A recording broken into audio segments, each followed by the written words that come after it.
Hi students, Professor Laney again.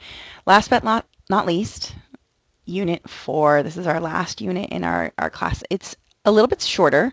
There's only 3 chapters here, and so I put these again out of order, but because you'll see less of these in the gen ed classroom, so I kind of put them at the end. And I know that finals is coming up and it gets a little hectic, so hopefully these will be a little bit easier. Not a lot of terminology in here and some things in here that are just very, very interesting. So I hope to make it interesting. 11, 12, and 14 is 11 is deaf and hard of hearing. So the book calls it deaf and hard of hearing, but people in that community call members of the deaf community. So it's a very tight-knit community, very strong. It's a very culturally sensitive, and it's very culturally aware.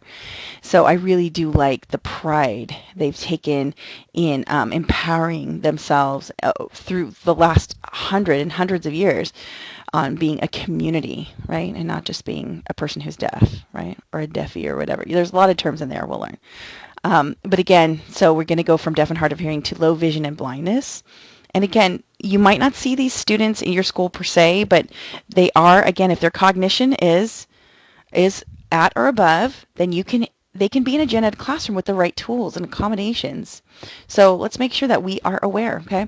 Then the last one is multiple severe disabilities. This is where you can have students who may have low vision and hearing challenges or a traumatic brain injury or sadly things like cancer. So again, rare, but it's good that we do talk about them and how we can accommodate and be sensitive to those children and support them in what they need in order to be successful in school. So that is Unit 4. That keeps it nice and simple.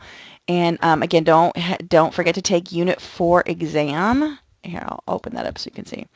Exam 4. So make sure that you take that in there. And yeah, and then after you take that, that's the end of the class. But again, let's make sure we got everything covered, all the bases covered, and I will see you in the virtual classroom.